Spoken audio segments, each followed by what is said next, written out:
I'm unstoppable, do the impossible. I'm irresponsible, yet I'm phenomenal. I got an arsenal, I'm dropping bombs, you know. No, I'm not stopping, no. Conquer the obstacle.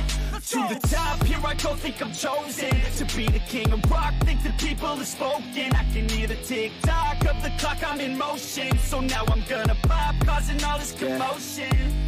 Yeah, sometimes I think that I'm unstoppable. Yeah, ready to go, man, lock and load. That's right, I swear to God that I could drop you, bro.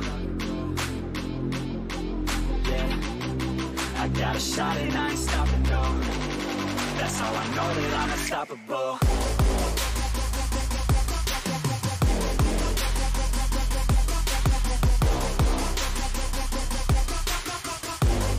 That's how I know that I'm unstoppable.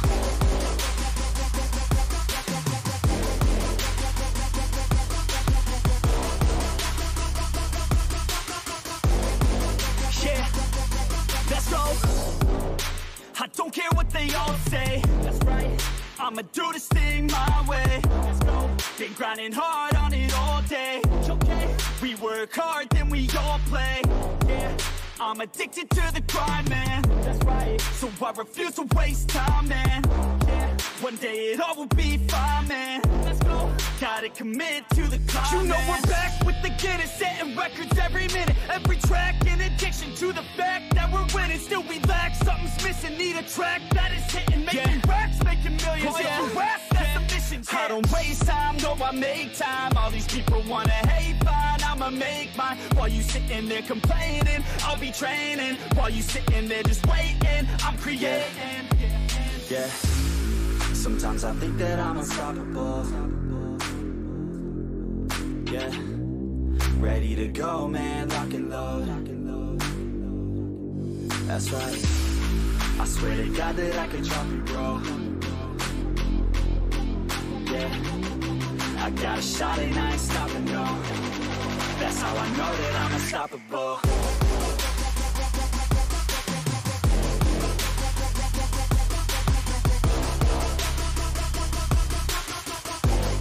That's how I know that I'm unstoppable.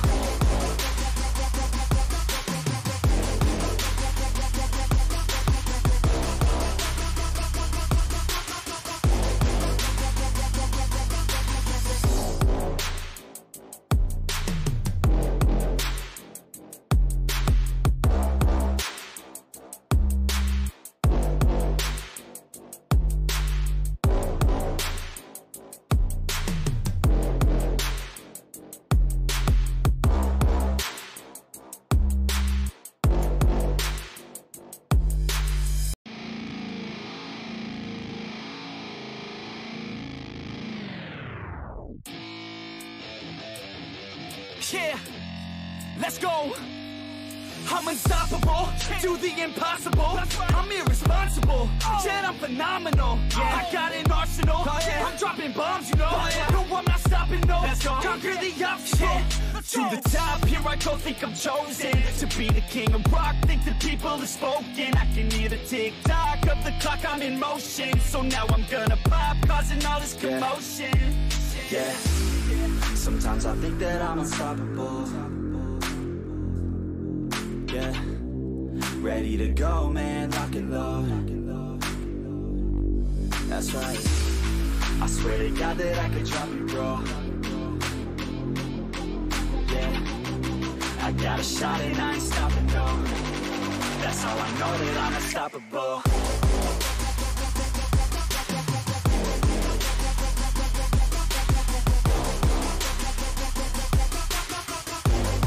That's how I know that I'm unstoppable.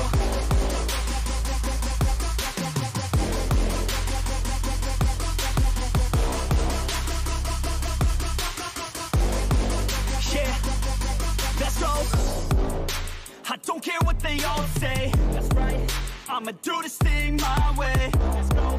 Been grinding hard on it all day. Okay, we work hard, then we all play. Yeah, I'm addicted to the grind, man. That's right, so I refuse to waste time, man. Yeah, one day it all will be fine, man. Let's go. gotta commit to the climb. You know we're back with the Guinness, setting records every minute, every track. In addiction to the fact that we're winning, still we lack something's missing. Need a track that is hitting, making racks, making millions. If you rap, that's the mission. I don't waste time, no, I make time. All these people wanna hate, fine, I'ma make mine. While you sitting there complaining, I'll be training. While you sitting there just waiting, I'm creating. Yeah, sometimes I think that I'm unstoppable.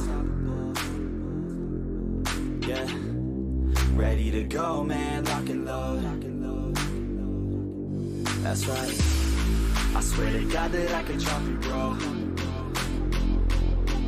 Yeah, I got a shot and I ain't stopping, no.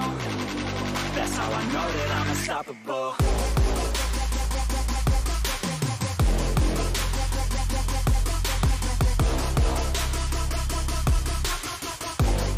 That's how I know that I'm unstoppable.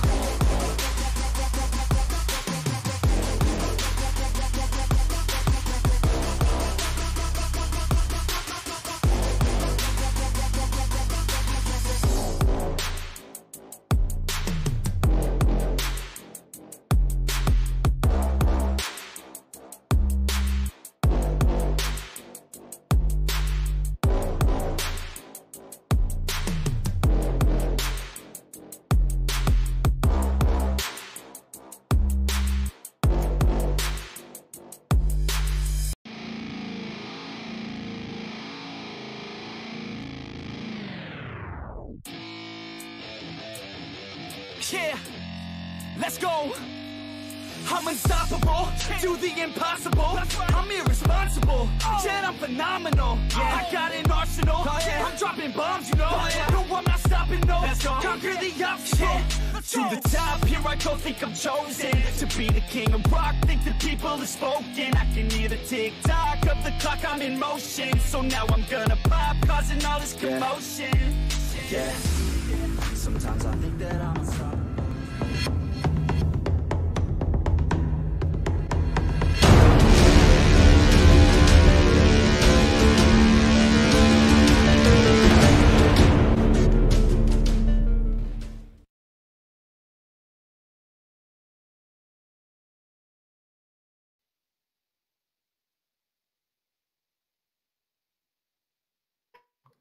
Hey, welcome to the Redeye stream number 245. This week, MC and I are going to talk a little bit about Star Trek captains. MC, we got this idea. We pretty much stole it from Lore Reloaded and Anti-Trekker, didn't we? Pretty much, but then again, Lore Reloaded is just ridiculous. You cannot sit up there and read Lore Reloaded's list and have any kind of sanity after it whatsoever. Nonsense. I can't believe you called Cisco a war criminal, but yeah, go ahead, sir. Sorry, I cut you off. We'll get into that, all right? But the problem is that he sit up there and brought. First of all, most people, or at least most people that like Star Trek, will look at STD and say it's not part of canon. It's not part of the original canon.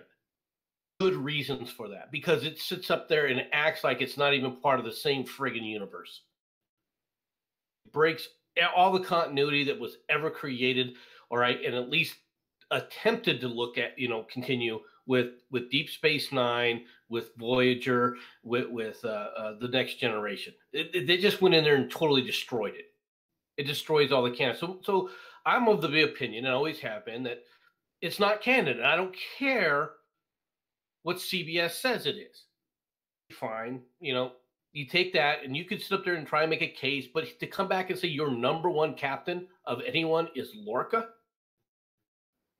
Yeah. Somebody who is a war criminal, somebody who does eat sentient beings, all right? And he's supposed to exemplify the Federation and Starfleet? Come on. It's just nonsense. It's just absolutely. And now, granted, you can say, well, it was the writing, but the writing is how you define those individuals. They're all part of writing if you really want to look at it. Yeah, absolutely. And I would even go further than that. I would argue that the damn Trek cartoon is more canon than Discovery. Like, seriously. I mean, STD is just it's nonsensical. There are things about it that they could have built on correctly. To be honest, Giorgio's character could have been built on and expanded on and stayed, as long as they tried to stay within canon, it could have been awesome. Instead, they just pissed it all away. They just pissed the opportunities all away. You know what is interesting, actually? If you think about it, they could have connected it to, and made it canon, made it, prime timeline by having a Dax on there, right? Because Trills live how many lifetimes? You could have kind of connected it to Deep Space Nine that way, right? Have a Trill character that's a Dax. You could have done that. You also could have done easily said, you know what, we're going to go and do the Garth thing. All right. At the beginning of all this, they could have just started off with Garth to begin with. You think about it, with the way it was, I don't disagree that I don't have a problem necessarily, rather that they're going to bring in an entire different starship and an entire different crew to talk about. That's fine. You go in and you come up with a spore drive, and the first day you break all of canon. Oh yeah, it's just ridiculous. Well, no, and Optimus, props on the layout, and you went with the old school Enterprise is what I meant earlier, instead of, the Galaxy class. So that's a good job. And you gave MC the Voyager. That's awesome. Brilliant. You absolutely suck for that, and I won't forgive you. Well, you have the same clothes you get glad in. All right, but let's dig into this, MC. Let's dig in. Okay, my number 5. Now, hear me out. I'm going to make an argument here. I'm going to say Worf was a captain. He was the captain of the Defiant, not only in the movie First Contact, which Optimus had said the movies retcon a lot of shit, but he also pretty much lived on the Defiant and ran it day to day, even in the Deep Space Nine, the show. If you won't let me go with Worf, I have a backup that I don't want to use. You could make a case that he was more a captain when he was in the other universe, I think. But what did you see? Let's go into this. What did you see as exemplary for a captain from Worf? First off, my daughter's been crying like this all day. Sorry. Okay, from Worf, I think battle tactics and strategy, leadership. He's not afraid to go right into the fight. He took the Defiant right at that Borg cube in First Contact, and he was fearless about it. So he's willing to make the tough decision for the greater good, isn't he? The commanders that go ramming speed are what gets you off. Just plow right in, shoot it till it dies. Hey, did you see that little ship fucking flying in the First Contact before it did get knocked out? Like, it was zooming all around. Those were great battle tactics, and it was a tiny ship, so what can you do? But it was a warship. It's meant to sit up there and be nimble. It's meant to have a ton of firepower. Okay, what's Worf's cons then? Tell me how I'm wrong with Worf. Besides the fact that he's not really a captain, which you can argue. I'll let you get away with that. All right. The thing is my problem with that is very simple, and that is see anything from him as a captain aside from, like I said, ramming speed. He's a one-dimensional character. You don't see him talking about it. You don't see him saying. You see the character doing things, but not as captain. I guess you can try and say, well, that's all a part of it, but not really as a captain. I don't see any leadership there. Telling the ship to go in a ramming speed against the Borg cube, to be honest, it's a very simple decision. There's no complication to that. You say that it's a difficult decision. Not really. You're in a desperate situation. What other moves do you have? If you came up with something innovative, all right, that would have been one thing. But his tactics were basically pretty straightforward and straight in. You saw nothing from him as a captain. Well, what about when you saw it from him where you see some command type abilities and some other possibilities was actually the episode where he sits in the chair because they're trying to get that Klingon ship that was in under deep cover for years. No, there's Worf act in a different way. Yeah, but there's more to Worf than just a one dimension. Look at when Worf goes over and helps Martok and joins the Klingon Defense Force or whatever. You see him leading. I don't see him leading anything. He was first, and you know, like he was, you know, number one on the fucking to Martok. Okay, so you see him as a character under Martok. What do you see him do from a leadership perspective? Command decisions does he make?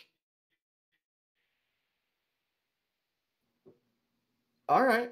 Okay. I think you beat up Worf pretty good, but I'm glad I didn't have to go with my backup because I didn't want her on my list at all. What's your number?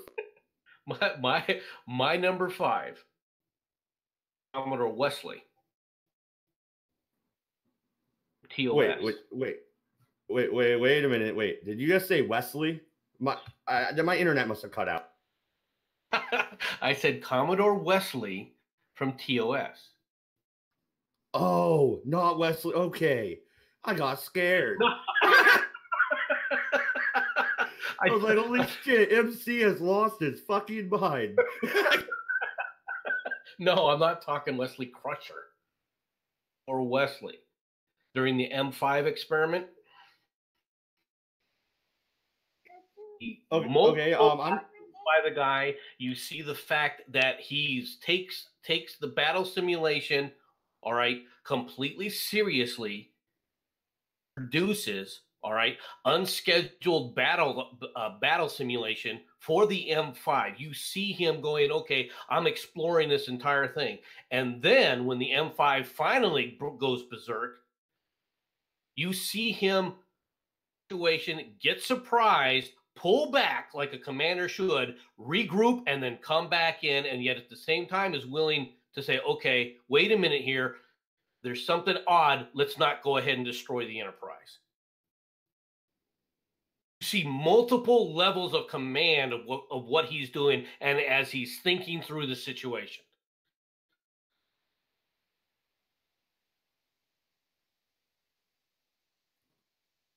No? Oh, no. Don't come back? Well, no, my internet went to red. I didn't want to be all freaking breaking up and shit. To be honest, I don't even remember which episode you're talking about. So you're going to have to elaborate a little bit more when you're going into TOS area. Do you remember M5, the M5 computer? Where they bring the M5 computer to take over the entire ship and there's just a skeleton crew, 19 people left on board. Well, actually 20. One gets zapped. Right. Let me guess, they had a red shirt on? Or no, it was yellow shirts back then, right? The red shirts were the ones that were dying back then. And yes, he had a red shirt. He was part of the engineering crew. So one of Scotty's people gets vaporized. Oh, I'm sure Scotty drank a pint for him. But the M5 computer, all right, is going to be replacing all the captains and making all the decisions on starships. It has the engrams. Yeah, I think I'm remembering the episode you're talking about. Okay. The Commodore Wesley is the guy who is running the other 4 ships when they come in. To run in the simulation, he's actually the one in charge of it all. Captain of I believe it's the Lexington. So with the Lexington, the Excalibur, the Hope, and I can't remember the 4th one. Huh. Okay. Well, I don't really, I don't have an in-depth knowledge of that character, so I can't really argue against him. So I think you win on number 5 because you beat up Worf pretty good. But I can jump into it. I do want to say I don't hate Worf as a character. All right. For him as a captain, you don't see enough of him as captain to have him on this list. It was him or Janeway, dude. And I didn't want Janeway any near my list. You're gonna love me then.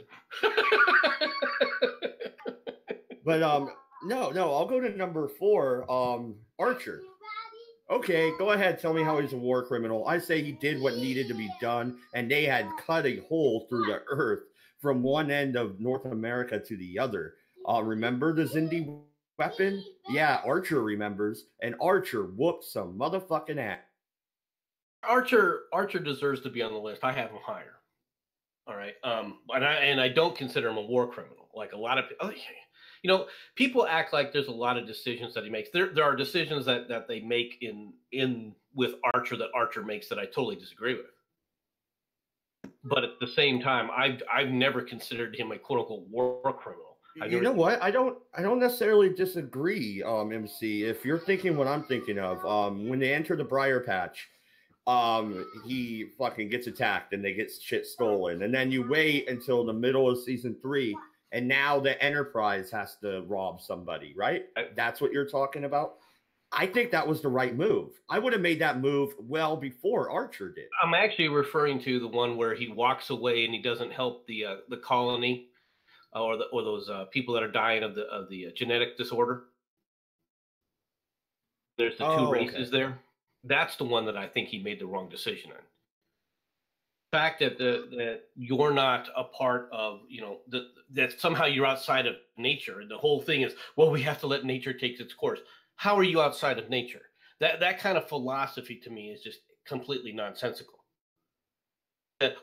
This group could evolve and they could become an entire different species and they could become sentient, but they weren't really at that point. They were barely conscious. All right. So why not help the other group? There's no reason not to say, well, they could do something. Well, they could have, but you know, the universe decided that we're here.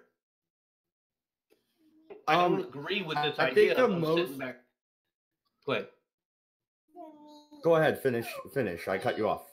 I don't think I like this philosophy that somehow it's unnatural, all right, and for them to that somehow you're out of nature's path, that somehow you're excluded from nature, you're not part of the natural order. No, if you're in the universe, you're part of the natural order anyway. To make the claim, well, these other things, we should let it evolve, is you're going to have to come up with a better freaking reason than just, well, you know, so I'll let a whole race of people die of a genetic disease. Okay, here's the real thing that I have an issue with Archer. But I give him a pass on it because, well, they were in extreme circumstances. But remember when they make the clone of the engineer of fucking Tucker? They make the clone of Tucker and they let him fucking die. That way they could harvest his organs. The clone was a sentient being, and it created its own memories separate from Tucker's. Kind of. It was kind of weird how they did that, where the genetic memories continued on in the clone. But that was a fuck up, I think. I think that was a. Well, why is it a screw up? But what was this creature part of his crew? The clone was treated as part of his crew, was it not, MC? Didn't they even give the clone Tucker? They gave him. I mean, he has the memories, the initial memories, and all the other stuff from it to a degree.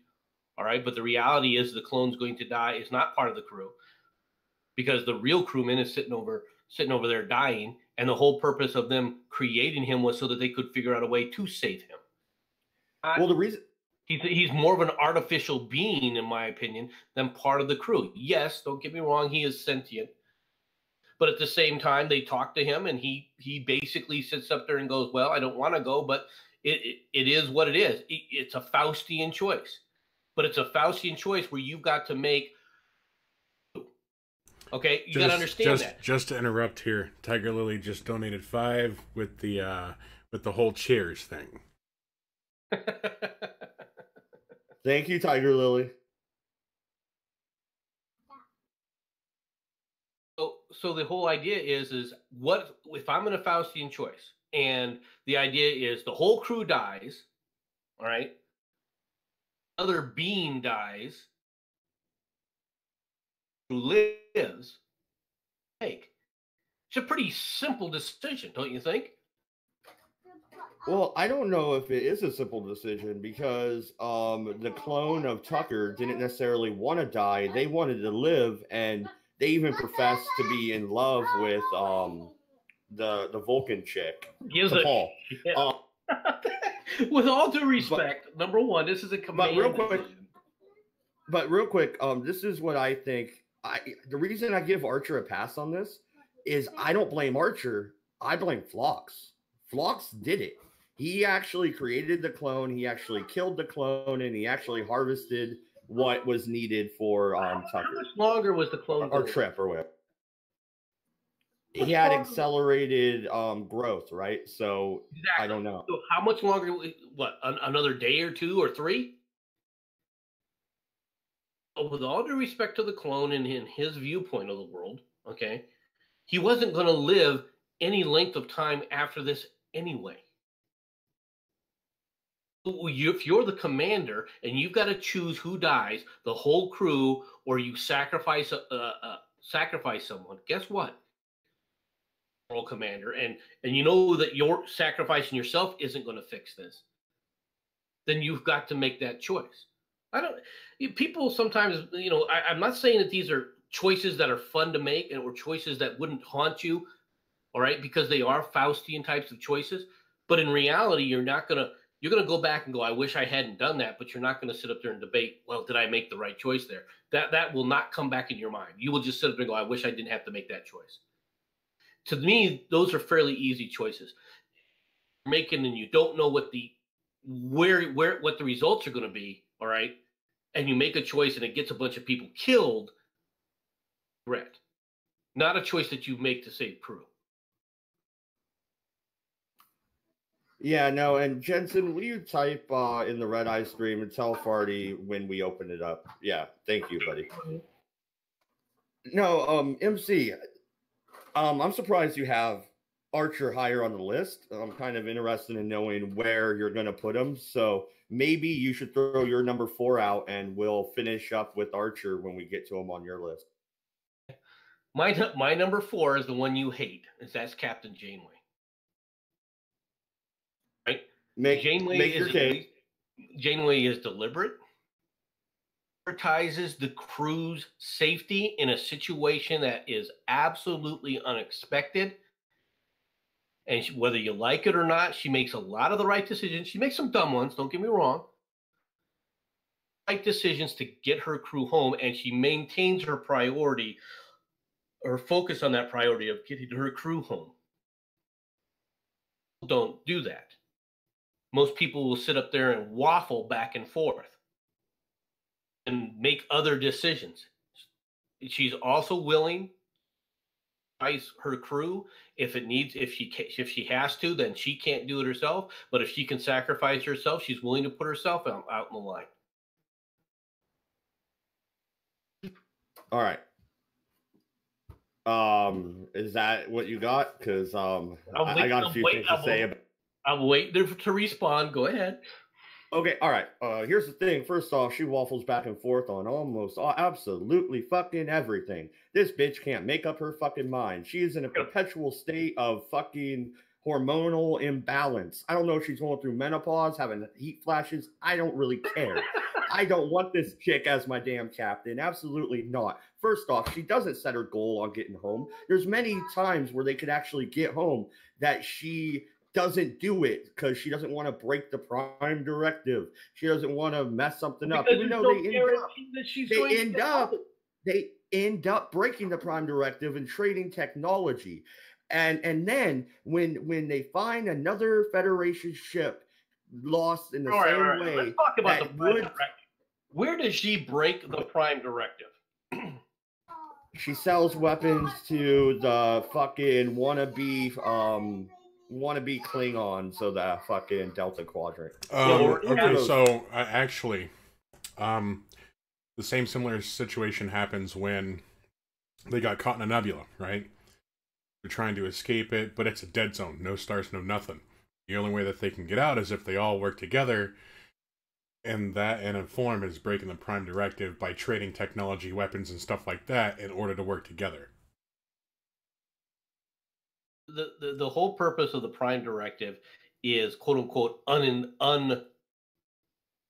species that you're not that are at the beginning of evolution, not species at a certain technical level. And the technical level that they specify in TNG, all right, is warp. Warp capable ships, okay, that's where they draw the cutoff. The line is. So shading a little side on either side of that line, to me, isn't breaking, well, it might be bending the rules a little bit, but isn't breaking the Prime Directive. For example, is in TOS, right, is shown when they go to the planet where pawns are being abused because the one guy has broken the Prime Directive and recreated the Nazis and the Nazi state, right? That's breaking the Prime Directive because they had no warp capable ships that are already other species that are already aware of space travel, are already aware that the galaxy has multiple species. How are you breaking the Prime Directive? What about when she completely rewrites freaking everything and goes back in time to get them home? Remember that?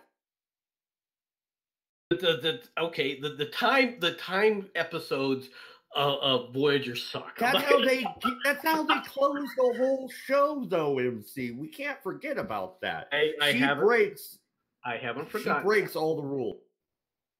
I mean, to a point, yeah, but we're talking about her as a commander, not how things ended up at the end necessarily. I could think of one time she was decisive as a commander, and that is when she made a deal with the Borg that everybody told her not to do. That's the one time. Repeatedly, what are you talking about?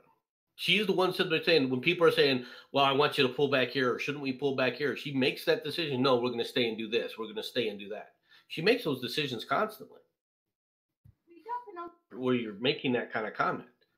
Yeah, but the fact that she integrates decision she ever decision that she made was to integrate the frickin' Maquis in with the crew. To integrate the Maquis, to be able to handle those disparate groups, is actually a testament to how good, supposedly, as a commander she is. Even if I disagree with some of their output. That was desperation. She didn't have enough crew to man all the stations after the fucking. She didn't need to make Chakotay her second in command. She didn't need to sit up there and raise up Alana Torres to be the chief of engineering right away. All right. I mean, you've got to take a look at a lot of the decisions that she made that were risky, and she forced down let's be honest, she forced onto the rest of the Federation crew. Yeah, but the stupidest decision she ever made was, you know what? We are going to go right through the heart of Borg territory. Fuck no. Find a wormhole or something. Go around. Don't go right through the heart of Borg territory. Are you fucking retarded, bitch? Okay. I like I said, there's decisions she makes I don't like, and you're correct about that one. That one was pretty stupid. I can't deny that. I mean, the whole thing is like the trade-off, go through Borg space. They trade the technology to defeat species 8472. Well, to fight them, not necessarily defeat them. Well, I mean, the Borg technology that they modified, then becomes, it's combined with Starfleet technology, right? Right. And so, I mean, then they're trading it off because they realized that 8472 was the greater threat, albeit under a circumstance that was created by the Borg in the first place. Well, not only was it created by the Borg in the first place, but the reality is that she was going completely on Kess's, psychic flashes as to really how dangerous 8472 was. Because 8472 wasn't as dangerous, all right? Especially when you realize that during the latter episodes where they go and they have that mock-up. The 8472 has that mock-up of Starfleet. Well, yeah, they were trying to blend in, and in order to go to the Alpha Quadrant to basically, take over, because they couldn't go to their space anymore. It was it was explained specifically in that episode. It wasn't that they were trying to take over. It's that they wanted to find out what was going on and who these people were. Well, yeah, I mean, but they did that with the simulations, and by that episode they already knew enough to be able to get the personalities down as well. And while the justification was that they just wanted to be left alone so they can go home, the fact is they couldn't anymore because they were introduced to space after the whole, your space is, dirty. They were going to have to change. Yes, their society was going to have to change because circumstances made it so that they could no longer live in isolation again. Right. That's the way of the world, though. That's the way of the universe in a lot of cases. Just because you want to be left alone doesn't mean you're going to be left alone, and it doesn't mean it's a good idea to be left alone, especially with a universe that's going to explore. You're going to be found out. You can isolate yourself. But now, has been proven to be foolish even within human societies. Right, but now you have Janeway offering the technology to, I guess if Janeway wanted to put it, defend against a species A472. We all know what the Borg is going to do with the goddamn tech. Oh, they're gonna try and use it to attack. We do know that, but one of the problems that the Borg have is they have no reason to attack them, because what she didn't give them is what the Borg needed most, which was the ability to assimilate 8472. Part of that technology. You can destroy them, but the Borg isn't about destruction. The Borg is about assimilation. So wait. Let me stop you there until they find out, because I mean this has been proven in like First Contact and stuff like that. That when the Borg find out that they can't assimilate, they destroy. They don't always do it. A lot of times they just ignore it. That's like their backup directive. And you could say that the 8472 did represent a threat. And they started opening rifts and coming into, the normal space dimension, if you want to look at it from that perspective. Go ahead. One thing I do want answered is species 8471 the same people fighting the temporal Cold War in Enterprise? Because that would be an interesting connection. It would have been interesting actually to know. But it could have been the species that captured Riker and was doing medical experiments on him. Oh, yeah. One of those stupid episodes where they go back to Earth or whatever. They find like Data's head or some shit like that, right? No. The one where the aliens are clicking, click. Wait, the aliens were Knuckles? The aliens were. You could say the aliens. Yeah, come on. Yeah. I thought that was just gonna be forgotten. I was like, what? That was the one where Geordi had been captured and it had been experimented on and so forth. East space. Can we all just appreciate how Robert Picardo is as the Doctor? Actually, he was pretty. He was pretty phenomenal when it came to that stuff. The writing for the Doctor and Ricardo's portrayal was actually pretty magnificent overall. Like some of the directions they took it later on, right? But overall, I really did appreciate the expansion and how you could tell that they wrote him in to constantly develop, and he did. Oh yeah, definitely. And if like my favorite character of all time is a toss-up between Robert Picardo and Jerry Ryan. Or just for Voyager. Yeah. Well, I mean, like from the others as well. Like I'm a big fan of Odo from Deep Space Nine, because he was like, "I'm security. I don't give a shit. Go ahead and try and shoot me. I'll just form around it." But yeah. Well, there were. Odo's character, but that's let's get into the surrounding cast here after we finish the list, because we've had a few people wanting to jump into the waiting room already. So oh yeah, definitely. Let me just do my top 3. All right. So number 3, Kirk. 2 is Picard. 1 is the motherfucking Cisco. All right, MC. Why am I wrong? That's how I order them too. Mainly because Cisco dealt with the Dominion War, and I don't see Picard actually doing what Cisco did, especially in the Pale Moonlight. No fucking chance in the pits of hell that Picard would sell his own honor like that, even for the good of the Federation. I think that took someone like Cisco. Picard is very diplomatic. He's very good at that. He's a good starship commander. He's just not necessarily very good for wartime. I see him more as a peacetime captain. And then Kirk is, Kirk. Okay. My order is a bit different. Are the same, but my order is different. It's Kirk at number 1, like Cisco number 2, and I believe Picard is 3.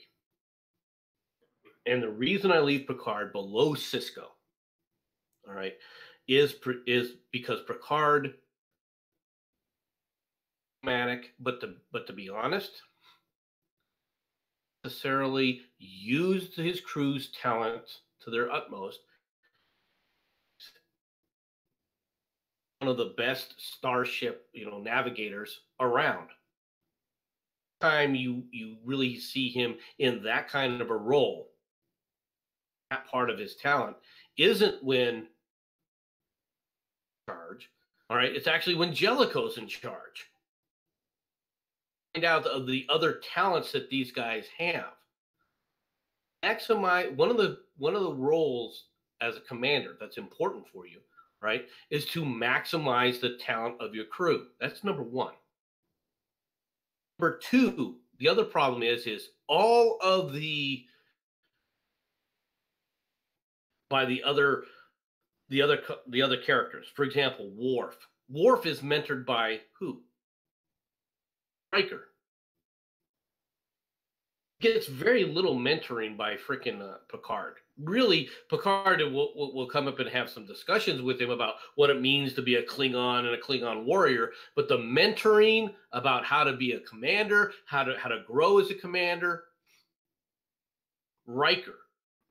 I think you're wrong there. Really?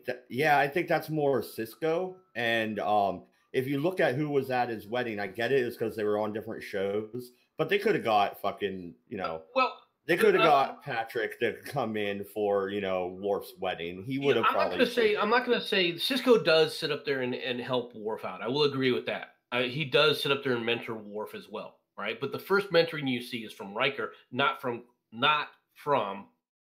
Picard, which is why I put Picard 3rd. Okay. Well, Picard is more of the delegator, though. That's why I called him a peacetime commander. He delegates everything out to everybody, but he has the ultimate say. He doesn't utilize their talents, and he doesn't expand on their talents. He doesn't sit up there and, for example, another thing. All right, what did character? And I wish she had been beamed into deep space for Deanna Troi. It's not Picard. Well, okay, Riker mentors her with his cock. All right, that doesn't count. It's not just that. I mean, throughout the whole thing, it's always someone else doing the mentoring. Taking them and mentoring them in furthering on. You don't see it with the Doctor. What about Wesley Crusher? You don't see it with Picard mentors Wesley. Who does more mentoring of Wesley than frickin' Data, for crying out loud? Mainly because they had more in common, if you want to look at it from that perspective. And even then, it actually fails. He doesn't really become the. It could be argued that the Voyager that was with them, the Traveller, you're right. He also done well. Point, Jensen. The Traveller does do more mentoring of Wesley than Picard ever did. Just shits on him constantly, and then in a desperation move will try and utilize his skill sets, but otherwise doesn't do anything to mentoring. In fact, the only other person who does any real mentoring on that stupid show is the other person I wish had never arrived, and that's Guinan. Oh God, an absolutely underutilized character. If you're going to have a character like that, they needed to utilize that character, the Guinan character as fully as they could have. Okay, well, no, you're right, and like we got Farty in the green room here already, and Calhoun joined the server. I think he wants in, or he or she, I'm guessing he, because he said he has a boner for Jedzia Dax. Well, I might get along with this guy fucking pretty well. I wouldn't mind counting Jedzia's spots. Just throwing that out there. But gag in her mouth and shut her up. Oh, okay, all right. But I have Kirk at 3. I think he's too much of a cowboy for further on in the Star Trek universe. I think he was perfect for his time, but I think he's too much of a cowboy for where, you know, like the Dominion War, Kirk would have got the Enterprise fucking blown up, dude. Wouldn't have. Yeah, you're completely wrong about that. Kirk would have said it would have been the one who understood the Dominion probably better than any of the other commanders. What are you talking about? Can number right off the bat and known when to attack and when not to attack. The one thing about Kirk, no matter what the situation was, is he was the most flexible of all the commanders. He was also very cerebral. He was always thinking ahead. He was always breaking the rules. He wasn't always breaking the rules. He didn't Kobayashi Maru. Well, okay, but that's not. Where does the Kobayashi Maru talk about? They only talk about it, and he does talk about it in the movies. Jensen, go ahead and slide Farty in before he gets frustrated and bounces. But yeah, let's finish this. Yeah, Farty, real quick. We're wrapping up our top 3, and then we're opening it up. I just didn't want you to get frustrated and bounce. Go ahead, MC. Sorry. Oh, you see of all the commanders, as far as flexibility and dealing with the situation as it is. The situation as it is Kirk. This situation, he changes when he needs to, and he stays on point when he has to. You don't see him necessarily taking risks unless he absolutely has to take those risks. And then he comes up with innovative strategies and will use the entire spectrum of how to get out of things. Everybody. And he uses everybody and at the same time trusts people to pick up on clues that you don't necessarily see with the other commanders. Now, you did see some of that with Picard, all right, especially when the telepathic aliens, his ship, and are doing a test. Well, what about the very first episode where he puts Riker on the spot, reconnect the saucer section with the battle section, and Riker's like, manually? He's like, well, you did do it in fucking simulation, didn't you? And he's like, so Picard kind of, he pushes his people a little bit, but go ahead and continue with Kirk. I don't know. It isn't just that, all right? If you go back to the episode where the episodes where they were doing more with what's her name, Roddenberry's wife, right? Where Nurse Chapel's supposed to know this guy on the planet that they're going to go visit. And they beam down and they capture Kirk, and they're trying to make a clone of Kirk to come back and replace him on the starship with an android. Right?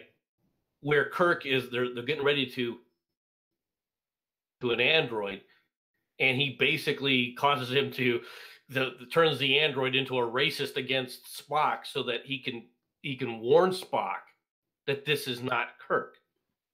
Wait, so it turns the android into Archer? Just throw that out there. But no, okay. Let's I'm gonna go ahead and open it up to the movies as well here for a second.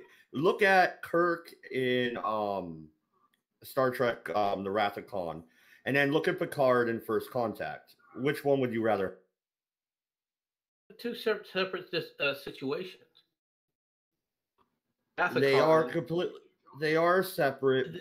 The thing about Wrath of Khan is think about this. He's dealing with a situation where he's fighting somebody, all right, in a new he has a new ship, but he's also fighting a completely new ship. And go against a highly intelligent, someone that has, let's be honest, a grudge against Kirk, right? Which would, I'll be quite frankly, I was never happy with Wrath of Khan from the setup. All right, I didn't. Okay, well, first off, your first 2 points. Picard, same situation. That was a new Enterprise. I think that was Enterprise E. And then second, the Borg, especially the Queen, has a real beef with Picard because he was Locutus of Borg or whatever. Beef with Picard. Similar. She freaking wants him back to mate with him. She has. I mean, the whole Queen thing was bad. I'm not writing. saying Khan's trying. That whole thing was bad. Khan was trying to bang Shatner. I'm just saying, similar situation here. It's not similar in any way, shape, or form. In fact, Picard goes off his nut and is acting like he has PTSD. To all he can think about is destroy, destroy, destroy. He puts the ship in an entirely wrong situation. To be honest, if Picard was really like that, and have going through those kind of PTSD moments, the moment he realized the Borg were on the ship taking frickin' decks, destruction of the Enterprise. That's the kind of PTSD that they were trying to indicate that he had. He would have said, "No, we got to stop the Borg here." He would have beamed the rest of his crew to the ground, and he would have frickin' sent the frickin' Enterprise into the sun. Borg were dead. All right. So I have Sisko at number 1 because of the Dominion War. I feel he did what needed to be done. Why do you have him at number 2? Or he's 2. Because while he's a good station commander, I don't see enough of him as a good. He's also involved too much, in my opinion. Now you can say it's a time frame that he exists within, but he's too much involved in the politics going on, and he has divided loyalties. See, outside of the Federation when he's talking about the Bajorans. Now this works well for him when he's dealing with the Bajorans on the space station, etc. But as a captain of a ship, his loyalties overall priorities needed to be maintained, all right, on the Federation. Now, he makes some really good decisions. And he's not the war criminal lore tries to make him out to be, okay? With several different people. But at the same time... this is my beef with both lore and even your current description of Sisko. You guys forget, he is captain of the Defiant. He does have a ship. Huh? And it's a warship, too. And it is a warship or environment, but he's also got divided loyalties. See, that's something you need to take into consideration with Sisko, is that he's in charge of a warship, which is something really weird for for Starfleet, where everything else is like exploratory and science ships and stuff like that, not really built for war. Like Kirk wasn't a warship captain, neither was Picard or Janeway or all those others, but Sisko was. Well, they are three different eras. You are correct. One is a warship. One is something in between, which is what Kirk's ship was, and the first Enterprise, the Enterprise D rather, was an exploratory ship. And of course, Archer's ship was an exploratory ship as well. It wasn't meant for combat necessarily. I like how Archer's ship evolved along with the show, and I really wish they would have went the full 7 seasons, but. I'm sure Voice of One disagrees with me, but here's the thing, though. You keep repeating, though, that Sisko wouldn't be a good starship captain. It's not necessarily just you. Lore Reloaded as well. And I would love to argue with him about this. I'm in his server. Maybe I should jump in his voice chat one of these days.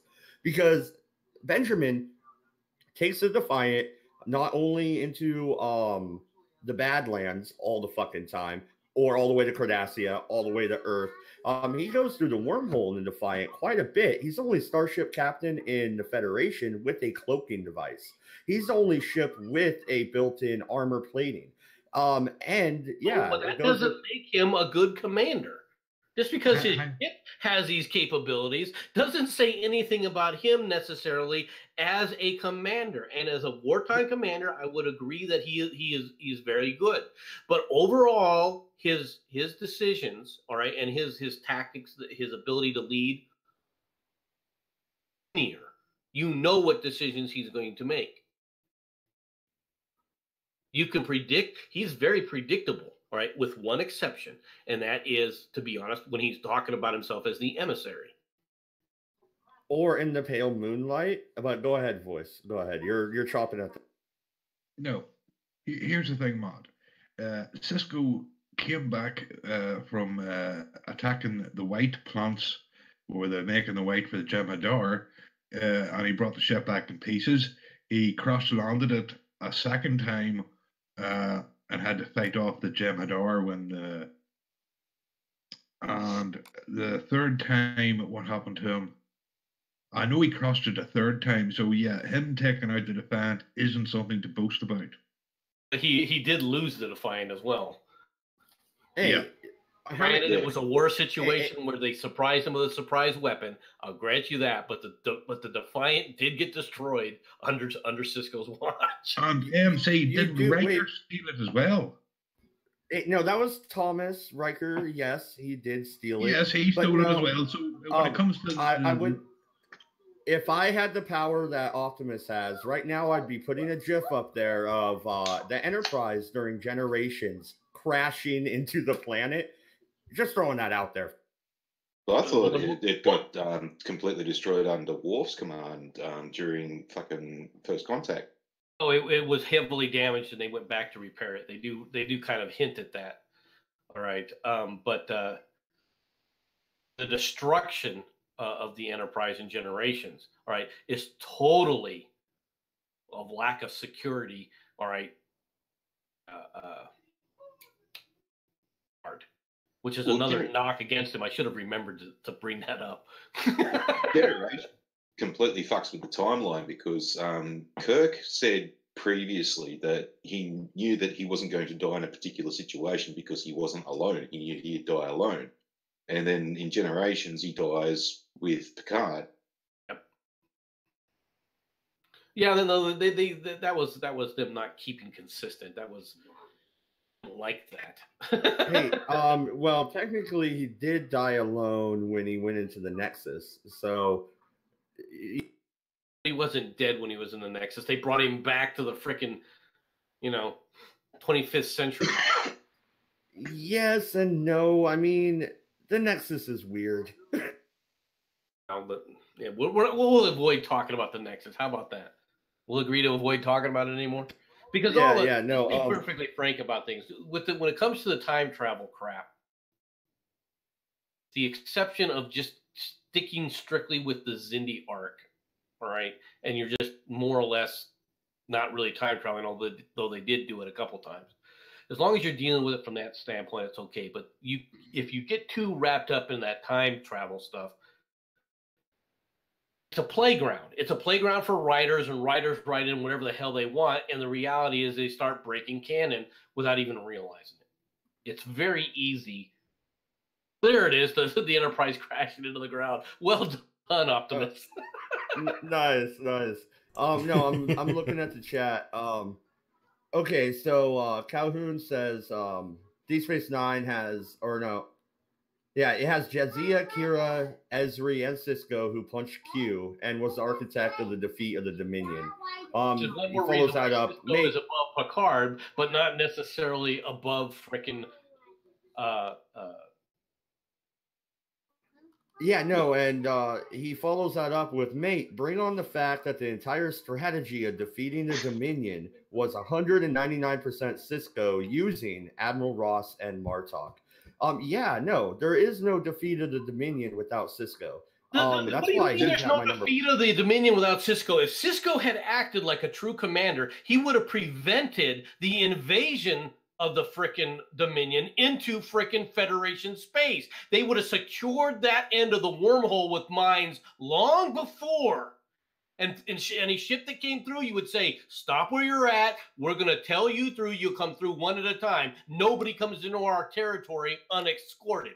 They could have sealed that area off, all right, from the Dominion when they knew the Dominion were going to be coming, and he failed to do so. And this is why everybody should build a wall. Yeah, just with for a quick note, self-replicating mind. back on the whole time travel and writers thing, isn't that what they were doing with the newer movie, saying that someone went back in time and now the fucking Enterprise A is now fucking twice as big as what it used to be. But with the Dominion thing though, fucking he was basically a peacekeeper on Deep Space Nine. And coming from a peacekeeping background, yeah, you do have all this fucking bullshit about, oh yeah, you've got light ammo, but you can't shoot back. You know, you're supposed to be there to prevent the war, not fucking continue it on and be actual soldiers. So him not mining the crap out of fucking the wormhole is fairly fucking understandable for me. Well, you can't mine the wormhole. You can't mine the wormhole because the Bajorans own the wormhole and they won't let you. Exactly. Why? Exactly. Why? There's nothing wrong with mining the wormhole as long as the Bajorans will. It allows the Bajorans to go in and out of the damn thing. No, exactly. The mines that they had were selective mines. They don't blow up Federation or Bajoran ships. They're just there to stop unknown ships from coming through the wormhole. That's all you had to do. Yeah, no, but that's the same as like UN peacekeeping operations. Like you've got UN peacekeepers who can select to shoot at the cunt who's shooting at the civilians, but some dumb fuck up top says, no, you can't look to be bad, so don't fucking shoot him. The fact that the Federation already knew that the Dominion was dangerous. Yeah. That the Dominion were dangerous and going to be going through that wormhole if they got the chance. And they didn't do anything for years. I got one word for you. Rwanda. No. Okay, real quick. I love how passionate we're getting over Star Trek because I love Star Trek. Even the chat's going at it. Calhoun says, sealing the only stable wormhole joining Alpha and Gamma quadrants. The wormhole aliens are sentient. Flying Falcon says, it was war. God damn it. Well, actually, the first time that the Federation, who were monitoring the wormhole, saw one fleet of Jem'Hadar ships coming through, they should have put a nuke in the wormhole and destroyed it. And every problem would have been solved. Well, I don't think that they could have destroyed. I don't think they had the capability of destroying the wormhole. And I think that's one thing that I do agree with. Cisco understood that. The wormhole aliens had a hell of a lot more power, all right? There was no way you were going to throw a freaking nuke into the wormhole and actually harm anybody. Believe you me, MC, there would be a way to destroy them. No one is undestroyable, not even Q. That's true, but it took a what do you call them? The fallen ones, the flame ones, the Paul Rays. But no, once again, I know too much about Star Trek. But here's the thing: where did the wormhole aliens put that fucking Dominion fleet? Is it just floating through time like Skyrim, you know, the fucking main dragon, Alduin from Skyrim? Like this Dominion fleet's just going to appear out of nowhere? He wasn't floating through time. He was sent to the future. Well, where did this fucking fleet go? Into nothingness. They just destroyed them. They could have just destroyed them. They could have just made them, totally vaporized them and they said, okay, their paw goes back to the primordial ooze. All right, I mean, if you really want to look at it, or quite a lot of Jem'Hadar are getting anally probed right now. Well, see, the impossibility of photon torpedoes is that, like, the way it was explained to me was that there was actually antimatter inside of them that was somehow kept from, reacting with matter by a matter shield. And you really also, to fuck anybody coming through the wormhole, you just need to disrupt that antimatter thingy-doodle to the point where the antimatter starts reacting. And that might sound weird by saying that. How can it not react normally when you want it to do what it's supposed to do in science and all this kind of stuff? But yeah, it should cause a chain reaction. But then again, you could also argue that that would also wipe out the entire universe because, well, that's that much of a chain reaction. Well, if we're going to go down that road, why not just do it and no more war? Problem solved. Well, that's the ultimate thing where like computers are supposed to wipe us out because, well, okay, you want to stop wars and have endless peace, right? Wipe out the humans. Simple. You know what? I do hold one thing against Cisco. And Jensen, you can go right after me. I have one thing against Cisco. He didn't drink the blood wine on Cardassia. And you get upset about that? Yeah. Yeah, they should, like, oh yeah, I mean, there's a bunch of dead Cardis everywhere, but I mean, O'Brien would have drank. O'Brien would have done it, that's true. The Cardis did nothing wrong. To be sure, O'Brien would have done it. Well, they didn't do anything wrong. They were the stronger, and they took over the weak. That's what the strong do. They've done it throughout history. They've done it throughout the universe, Star Trek universe. So you can't really blame the Cardis for being Cardis. I don't blame them for being Cardis, but making the decision to join the Dominion was a bad choice. Great. Well, in that defense, Goldacott did think he had a secret up his sleeve to defeat them once they got the Federation, but unfortunately he had went a bit mad at that time because his daughter was killed by his best mate. Already made the decision to join with the Dominion.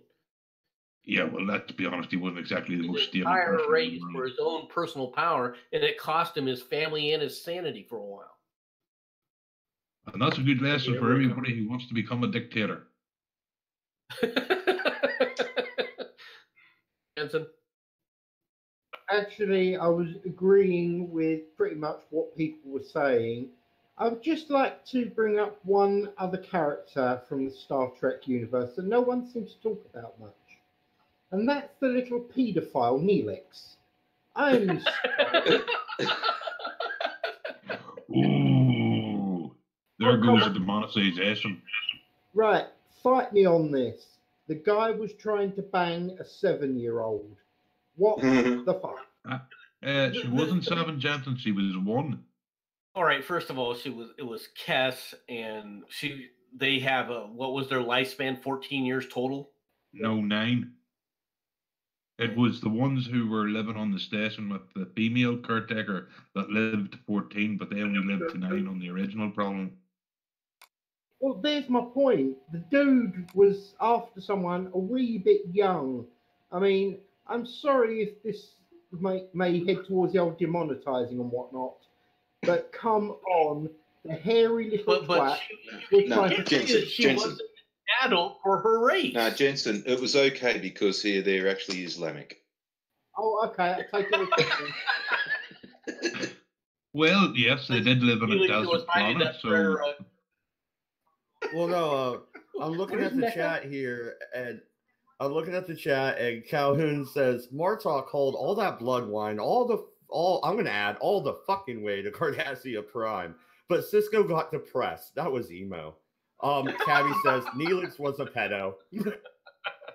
So if Cisco got turned to an emo, would that mean that he would wear white face makeup and be like going in white face? Well, let me ask you a question. If your standard quit, Jensen. Yep. Yeah, we can hear. Jensen, if your standard is how old they were, right? Does that mean every freaking dog on Earth are pedophiles, and that we should kill them all because they're pedophiles? No, I just think we should have killed Neelix because he was a dweeb. You know what? Optimus must be trolling you right now, Jensen. Look at the watch page. There's your buddy Neelix. Yeah, I see him. He's eyeing up the women, probably getting jollies off. He's a weirdo. Just deal. No, if you want to talk Star Trek, we have to talk about one of the worst things that the worst travesties of justice there ever was, and that was the fact that poor old Harry Kim, after 7 years, never even got a fucking promotion or a girlfriend. Yeah, they kind of take over Harry Kim pretty hard. That is one thing that you had an opportunity to expand. They took all this time to expand the other main characters, except for Harry Kim. He just becomes a 2D character in the background. Did anything to actually, change that? Well, So no, he's Tom Paris's friend. Yeah, no, and we got a new person here. Real quick, we got a new person, Falcon Millennial. What's up? Oh, hey, what's up, guys? Harry Kim did only have one good moment, in my opinion, in that series. The one time he got with an alien, some chick that was living on a generational ship. Other than that, he really didn't have anything going for him. Well, anything that happened good to him. Whereas Tom married B'Elanna. After she bit him, yeah. He actually also had sex with the captain and left freaking like little squids on that, or little alien freaking tadpoles on that one planet. Yeah, but Harry. No, we don't talk about that episode. No. Harry Kim always seemed to me like Discount Sulu. Isn't that the worst episode of Star Trek history? That's not a bad episode. That's a fucking brilliant episode. Okay, let's hear this. This should be interesting. Where the shuttlecraft goes warp 10, is that the one you're talking about? Yeah. Uh-huh. Oh. Yeah, I'm sorry, that is a little shitty. Voyager can barely do like what 9.6, and a shuttlecraft goes that fast. Yeah, 9. Okay, so they were doing integrity issues or anything. So they were doing the test in the shuttlecraft, right? Voyager is, I think, 9.75 before it starts shaking. Oh, sorry. Yeah, so I mean, they were testing it out in the shuttlecraft before fitting Voyager with it, and because of Tom Paris having the reactions that he did, they decided against it. Yeah, there's top speeds and then there's emergency speeds. There's top, like it's basically a cruising speed when they're going through warp speed, and then there's like the emergency speed where they're allowed to go as fast as they possibly can, firewall. Okay, but the thing is I want to hear Voice defend this episode. Well, let's be honest. What do you call him? Duncan McNeil, who plays, or Duncan O'Neill, or Duncan McNeil. It's O or Mac, one of the two. Who plays Tom Paris, had some great lines in that scene. In those scenes when he was changing, you had, what was the best one? Yeah, I'm a mutant, and now you're going to make me, what was it? Shit. And what happens when you get infected by nuclear waste? Radiation sickness? Yes, you're going to make me a radiated mutant now. You saw him fall through madness. You saw the doctor try to do his best. Janeway was concerned. There was a lot of good scenes in that episode. You mightn't think the episode overall was good, but there was a lot of good scenes in it. No, they're totally inconsistent with how they would act under a situation like that. Okay. Yes, because these situations happen all the time, MC. That No. I'm talking about you're in an exploratory type of ship where all of a sudden someone's going through these kind of changes, and yet you don't do anything to secure the ship, all right, or secure this individual to prevent him from harming himself and everyone else around him. He was behind a shield in sickbay, and we're not all like UMC. We don't just take apart our crew. And dissect them to see what's going on. Couldn't they just replicate themselves in iodine? I tell you this. I would hate to see fucking MC as a captain. Hang on. Millennium, go. Oh, before they isolated him, he was roaming around the entire ship. I have to say this is where the NX class is my favorite. They put everyone in the decon chamber. If something is wrong, you are isolated. You don't kill all 85 of your buddies because there's something wrong with you. Whereas Paris was roaming around the whole ship. Okay, yes, because he was cleared.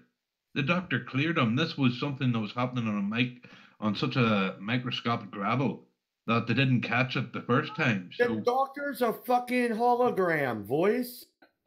Hang on, so they know about radiation. Logic, Mod. The way you think about women, then Dr. Crusher shouldn't have been a doctor either, because she was a woman as well.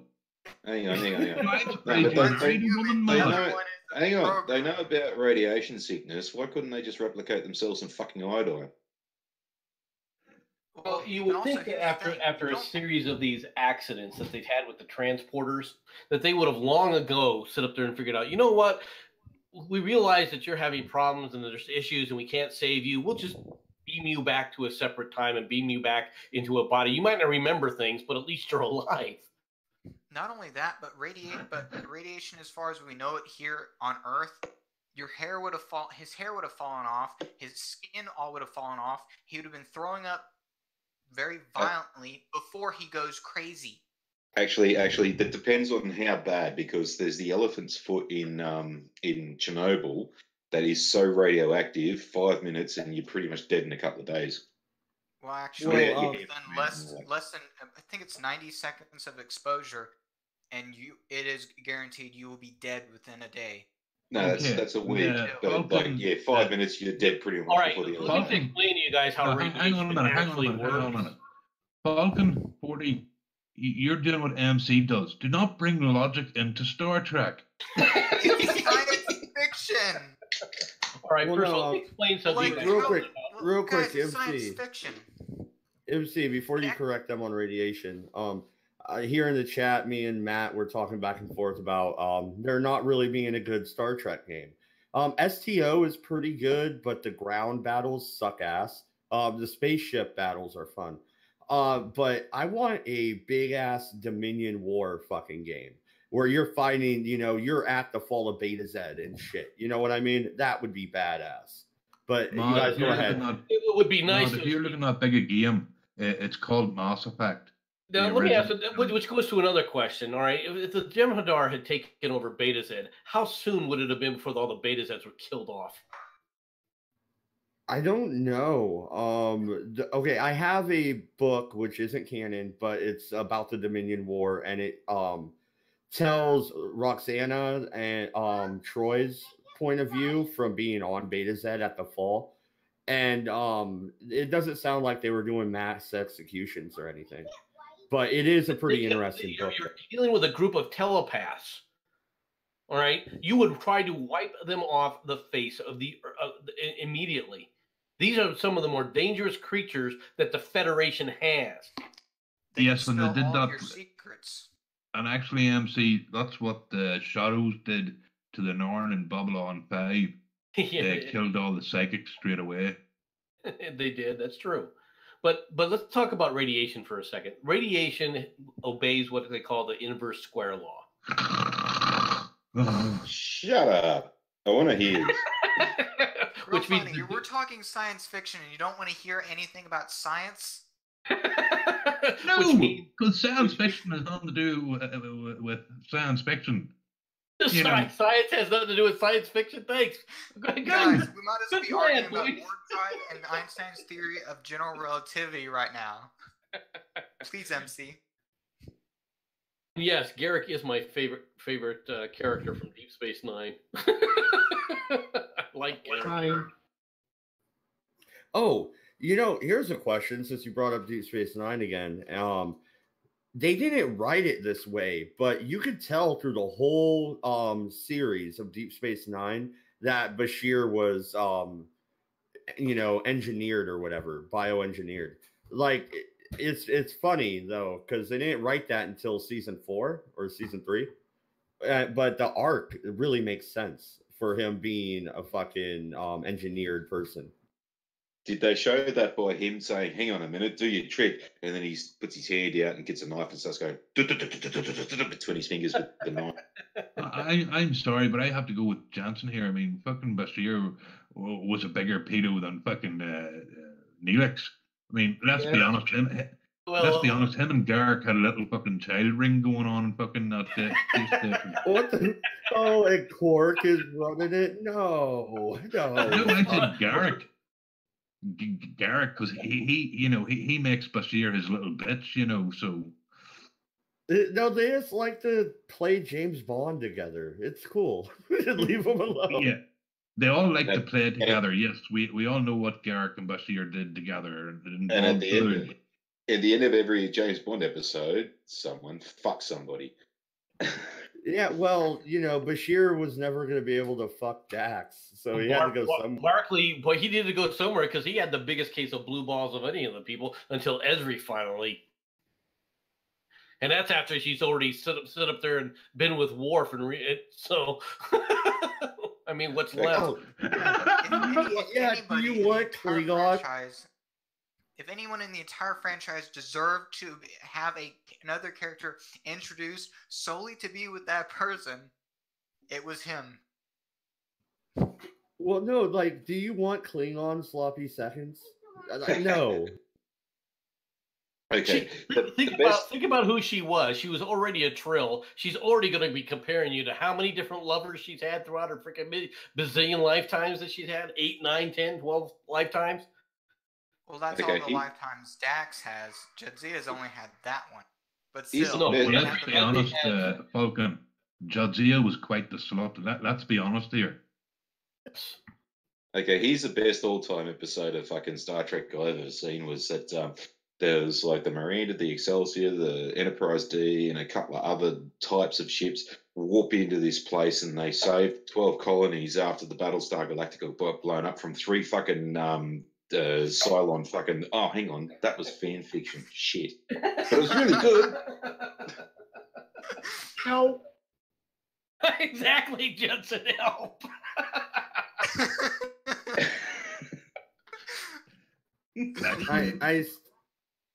I'll admit, if I heard that there was actually some fan fiction about that, I would read it. No. You can watch it on YouTube. Just look up fucking Star Trek saves Battlestar Galactica or something like that, and it's like the 3 Cylon fucking warships just there. They've already killed the Battlestar Galactica, and it's that's already blown up the shit. But they're now fucking firing on defenseless civilians, and then all of a sudden, all of these Star Trek ships, the Defiance is in it, the Miranda, the fucking Enterprise D, there's a few others, even what was Janeway's ship? They fucking look up and they just gank. Intrepid class. Yeah, the Intrepid class. Matt Barkley. Okay, Matt Barkley. Who is the Space Jew? Just exactly who is the Space Jew? That has to be Quark. I thought this new format was getting away from all of that. Quark is the Space Jew. Come on. Dude, I'd have to agree with that. He's obsessed with his gold pressed latinum. No. Okay. Just like the rest of the Ferengi. Hey, I happen to like the Ferengi. They are fucking awesome. Then I have one response for that. Get in the shower. I've got to admit, the Ferengi Bird of War is it's a pretty awesome ship if you look at the stats compared to Federation stuff. Which makes you wonder why they were just. I'm sorry, go ahead, Jensen. You're talking about the Ferengi Marauder. That's a pile of shite. The giant green thing with the gap in the middle. That's a Romulan ship. Oh, right. Yeah, exactly. Hang on. Never mind. That's great. Farty's gonna have a bunch of Trekkies turn on him because he's misracing the Romulans. Oh, I've been found out. I'm like, Matt Barkley has now created me. You should know it was the Ferengi. You being an Earth Jew, MC. Actually, you know what I would have liked to see? If you ever think a warship in Star Trek is Ferengi, the Ferengi only ever get involved in a war if it will benefit them financially, which they still keep a very large distance, or if they themselves are attacked. Oy vey. I bet you they have a wall too. Well, they have a wall of Ferengi. They did keep their women naked on Ferengi. They could walk around with and that's what I'm saying. To make a profit. That's what I'm saying. Aren't the Ferengi fucking amazing? And then the Beta says would have fit right on in with them when you think about it. Yeah. Only at weddings. Only at weddings. But I the one thing I would love to have seen was Do you remember the episode of Deep Space Nine when the Cardassian chick hit on Miles O'Brien? I would have loved to see that actually end up happening. It would have been better if he freaking grabbed him and freaking tried to rape him in that freaking Jeffries tube. Okay, That's what I was expecting her to do. Just with the Deep Space Nine, the Sheila that was the one with the funny nose, right at the beginning, the first episode. I only started watching it because she had a giant pair of tits on her, and then the next, like when the series started, they seemed like they, like, I don't know, fucking tried to push them down or something like that. But her tits were nowhere near as big as the first episode, and I'm like, I was disappointed.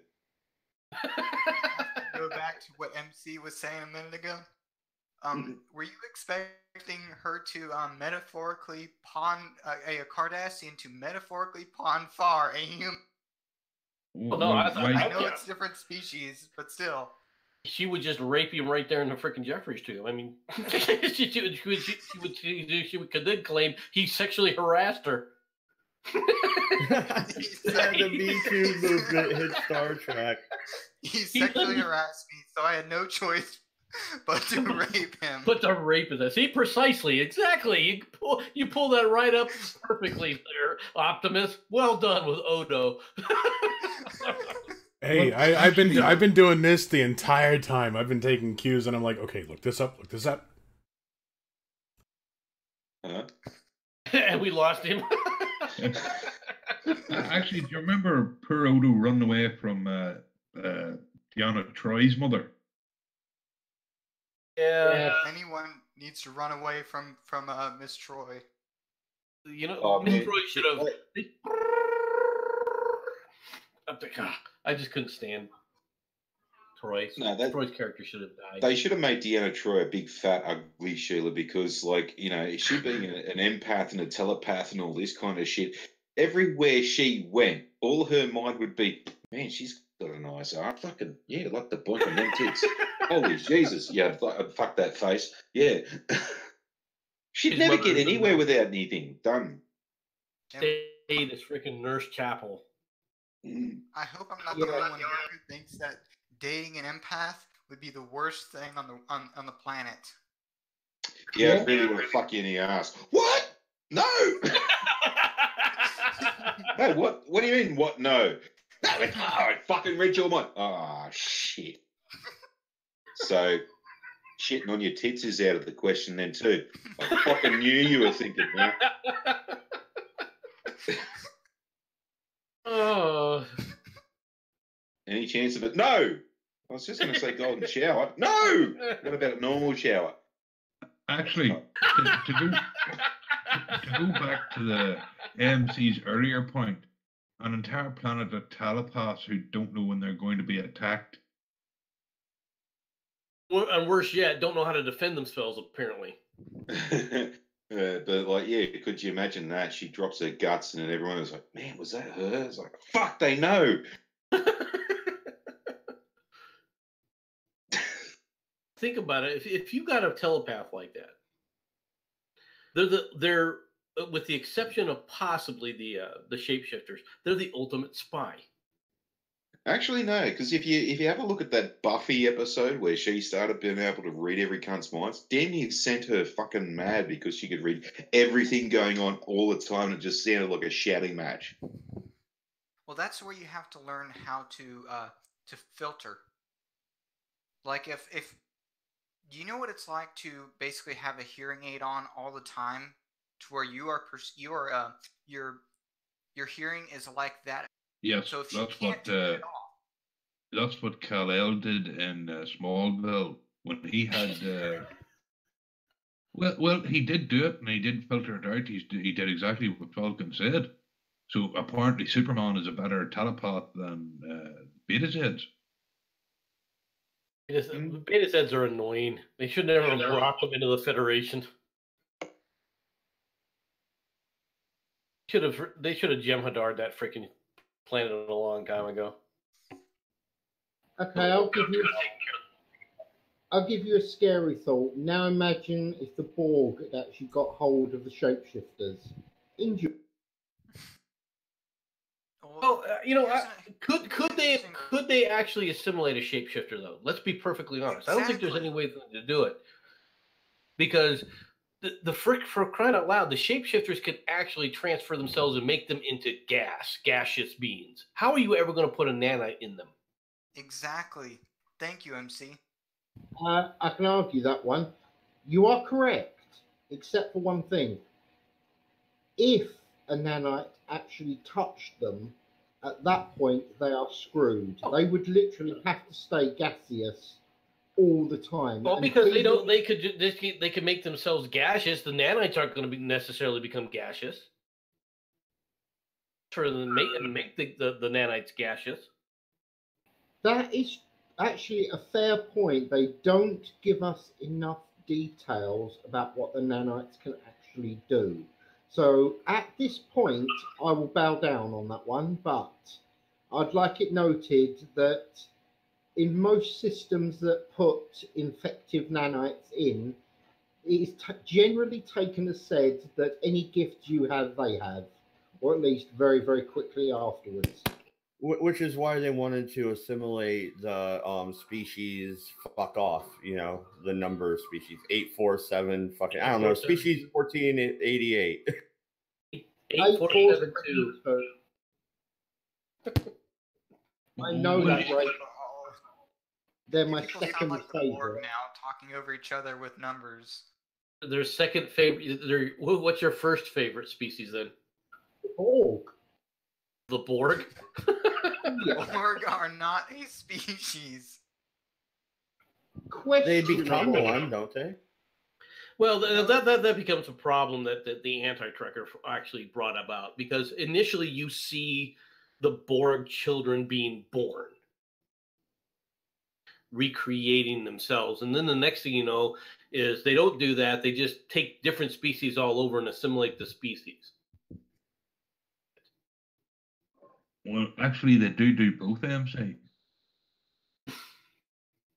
You think they do both? They do both. Why? Why? Because it's in Star Trek. MC, you need to stop looking at my subscription feed. No, it's just the Borg I've never liked them as a species because they were written so terribly. They initially were very terrifying and quite interesting, but as TNG went on, I got heartily sick of the Borg. Well, yeah. To the movie, they brought in that Queen. That whole thing just went to hell. Exactly. Originally, they were the perfect monster. They were really something that you really couldn't stop. You could try all you wanted, but if you left a few of them alive, then they were still there. Or if they left some of the technology floating in space, they were still there. Well, no, and did the anti-trekker talk about the whole problem with First Contact and Enterprise, where there was a Borg frozen or whatever, and they found it in Enterprise? I mean, we should have known about the Borg long ago, but they didn't. Don't bring up fucking Enterprise, because let's be honest, it's about as Star Trek lore as STD. No, it's far better than STD. You cannot even make that claim. There are problems with it. I'll agree with you there, but it's nothing compared to the disaster that STD is. Yeah, exactly. STD is a walking STD, pun intended. But well, I would agree with that, MC. Enterprise was actually a good, in my opinion, a good prequel. It was kind of a needed prequel. Discovery absolutely is not. They need to take where Voyager left off, or basically whatever. I think Voyager went the furthest in time, and then continue on a little bit after Voyager. Right, just because you're now siding with Mod on Enterprise, you can go and move to his house and fuck the Bigfoot with him. You know.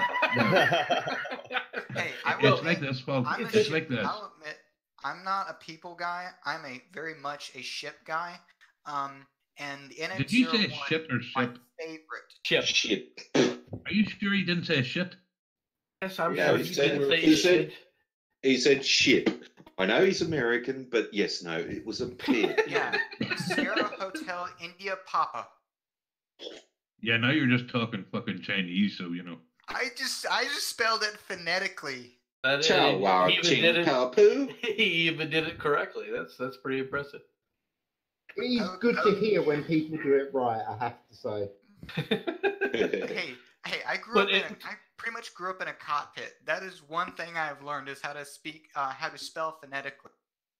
That's a good idea. But no, what they should have done for a new Star Trek, to be honest, is they should have done one from the Romulan perspective, starting less. What? And fleshed out the Romulans. Mm. That's where they could have gone. They could have explored it all themselves. You had a wide open scenario to do it with. It would have been easy to keep canon straight. You could create interesting characters that are growing up in the Romulan type of environment. Oh yeah, and another little bit of MC's darker side comes out. Yes, I want the new series to be about the most evil and sneaky bastards in Star Trek. My third favorite race. Well, it's nice because you learn, you kind of do learn from the Romulan perspective, because you see the Vulcan perspective, you see a little bit of the Andorian perspective, you see everyone else but the Romulans. You know, okay, I can roll with this general idea, MC. Okay, but you have to add Section 31 for me. You got to have some Federation in there. People that are spies infiltrating the Romulan Empire and shit like. Well, no, you have to go ahead. I'm just saying that's going to be a really exciting series, MC, with the Romulans. Season 1, Episode 1. Look, a Federation ship, blow it up, go home. Season 1, Episode 2. Look, Cardassian ship, blow it up, go home. Season 1, Episode 3. Look, another Enterprise. I will say there are problems with certain aspects because the Federation has how many different alien species in it? How come we don't ever see the alien species in the Klingon Empire or the Romulan Empire? Why you don't see it with the Tholians, because the Tholians pretty much exterminate everybody. Explain the Klingon one if you'd like. They ate them. Actually, if we're going to talk about a species, just to not to get off the Romulans for a second, but anybody else think that anyone else taking the mask from Princess Leia as a bounty hunter in Star Wars and putting it on a race of people called the Bree? Yeah, cool. Oh, the thing that always got me was that, like, the Prime Directive was supposed to be there the whole time, yet every single episode they basically break the Prime Directive. Oh, we're going to beam down to this planet. They don't have warp capabilities yet, but we're going to go and fuck with them for a little. Okay. Well, no. Real quick, real fast. What about the Orion Syndicate? That would have been a great show they could have did instead of Star Trek.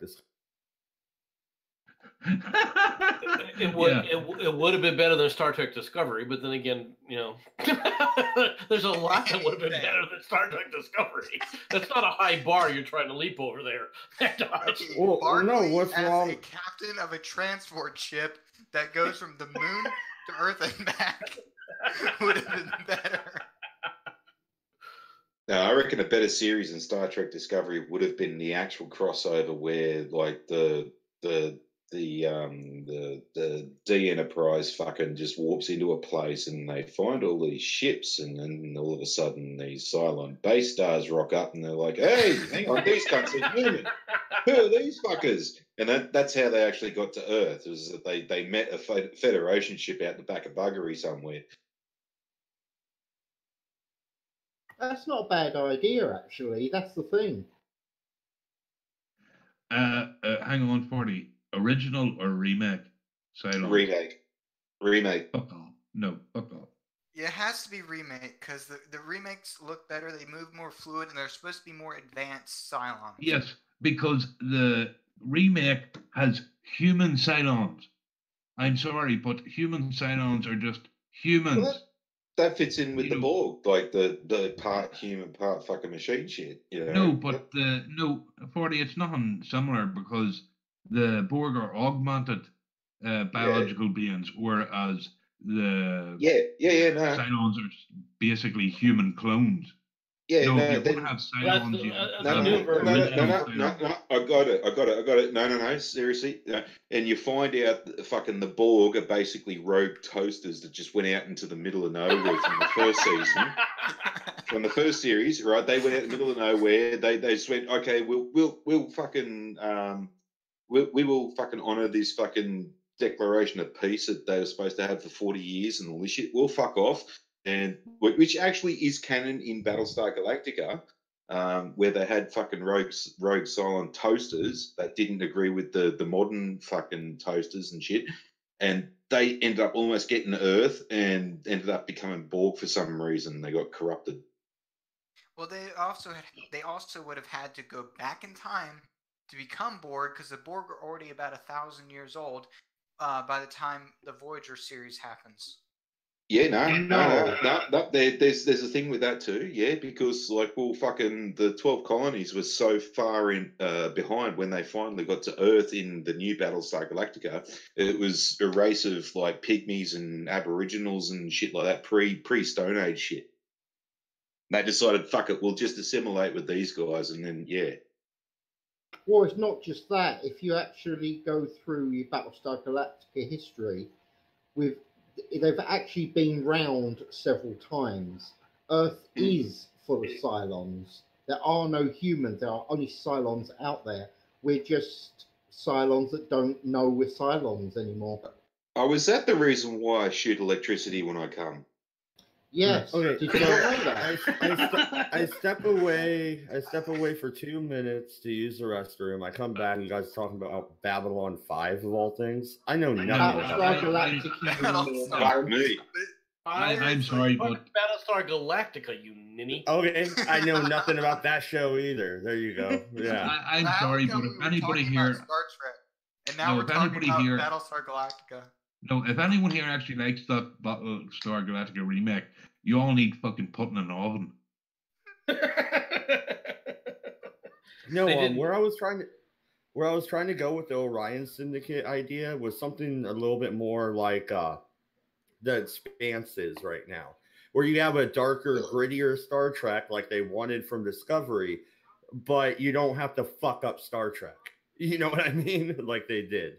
And so you would do almost like a crime syndicate type show with it. I honestly, I think the biggest problem that they have with STD, right, is the fact that they weren't trying to make it grittier, right? Tension to sit up there and do a freaking SJW freaking, from the very beginning. Thank you. And they created the SJW homage. No, I think your problem there, MC, was that you said a problem. There's more than one. But why do we need the dark and gritty? Why can't we just have something that's light and fluffy and full of bunnies and all that kind of crap? Like watch the Orville then. Watch the Orville. Exactly. If there's no challenge in Star Trek, there's nothing to overcome, then it's never interesting. It's just, oh look, this. Personally, this is why I do my least favorite ship. Actually, it's the only one I actually despise. The D Enterprise, the Galaxy class. It looks like a luxury hotel. But but Roddenberry always wanted the peaceful side of things and all this kind of stuff. But and people can say that the original series and maybe even the Next Generation were more cerebral, the thinking around the problem instead of just going in and fucking shooting it. I mean, my mum and my dad used to say to me that they loved Hawaii 5-0 because the main character only ever shot his gun once in the entire series. Rarely ever pulled it out. Same thing with Chips. Chips was always fucking, fucking some cunt speeding. Oh, well, we solved it without having to use spike strips and shotguns and fucking blah, blah, blah, blah. Frickin' Chips was all about the women's eye candy for frickin' what's his name? Eric But Estrada. you know, reality is different. Whereas, like, yes, they do shoot tires out, use spike strips, and fucking sometimes grab a cunt out of a window and beat the shit out of him. Well, But, a like, lot of times the drivers in those freaking motorcycles get run over because they try to take on a car and the car goes, you lose. yeah, No, but no, like, no, do no, we no. really No. need it though? Do we really need the dark and the gritty while everyone's trying to speak all gravelly like this? No, we don't really need it. We need something light and fluffy and fucking. Here's something to show your grandkids. Like, I remember back in my day. Oh, this is back in when we were kids, and fucking this is what we watched, and fucking that was pretty cool. My kids watch Star Trek, and Deep Space Nine is our favorite of all of the series. And that was darker. It was more gray than it was white and black, and I liked that. And I think Star Trek should have stuck with that. It also had a story arc, which they tried to continue with Enterprise, which was even more darker in season 3 and 4. And fuck off, voice. I like Enterprise season 3 and 4. Yes, and that says more about you than anything else. I like it as well. Well, again, MC, we know you're a bit of a, insane person, so. And you are a Jew, so. I know it gets late from when I was growing up because Voyager was on air when I was born, but oh shit! I grew up with Voyager. I remember the scenes of people being assimilated. I remember all that, and I actually did like how there was a struggle. How it was they have these little struggles all along the way. Sometimes they almost lose the ship. Everyone almost dies, but they have the long-term goal of get home. But see, Millennial, you almost had that while you were growing up. It was this TV series called Firefly, where they had these half mutant, half fucking radiated fucking rathers called bloody Reavers. Can't remember. Reavers, that's the ones. Yeah, you've seen it. They forcibly medicated a planet, Miranda, and it's explained. There you go. Yep. You've seen it. Right. You had that. You had that. But why did we need to do it in Star Trek? No, hang on. I'd like to go back to an earlier point when Forty brought up the issue of tar strips. I was just thinking there, why throw a spiked tar strip out in front of the car? Why not just throw the fucking spiked tar strip, the steel metal spiked tar strip through the fucking car window? And here's where I have my argument. Why, tire strips, fucking not tar strips, fuck Christ's sake. You even bastardize your own language. Anyway, but they've got this thing in America. Where do you get your language from, you cunt? Yeah, I know, but I can speak it properly. Anyway, anyway, so they've got this thing in America called a fucking Beowulf. It's a bastardized M16 that fires 50 caliber projectiles designed to fucking take out engine blocks. Why don't you use that instead of a tar strip, a tire strip? But why take out the engine block 40? Why not just shoot the driver? Well, you could do that with your bloody pistol. You just drive up like what the Iraqis were doing before they stopped fucking posting their videos on fucking YouTube. All right. Enough with the tire strips. Okay. See, he can say it properly. God damn it. I still think Cisco is number 1, MC. I swear. And it's not Kirk, man. I don't know. Everybody gets bogged down on the original series. Kirk was great, but he's not fucking Cisco. Okay, going back to what MC was saying before, is like, with the way he sort of thought around. Kirk says to me that he's basically a Marine Corps type captain, like overcome, adapt, improvise, survive, and if not, fucking cheat. You got Picard, who was basically dumbed down, bastardized, and pussified by the whole United Nations. Okay, if there's a war over there, do not react to it. Even if you see a civilian getting shot, don't do anything to stop that shit from happening. Cisco, on the other hand, he was a UN captain, United Nations peacekeeper, that was now decided, oh no, we're going to put you in a battleship, go off and fight a war. Okay, I've got a whole bunch of conflicting fucking instructions here. What do I do? Well, no, okay. Can you guys hear me? Yeah, we can hear you. Yeah, all right. I'm looking at the chat. Common Sense guy's here. He's like, who let the Trekkies loose? And then he follows that up with, I love Data. He's my favorite. Matt Barkley says Kirk is brain damaged. I don't know if I'd go that far. Spock is a better I don't captain. know.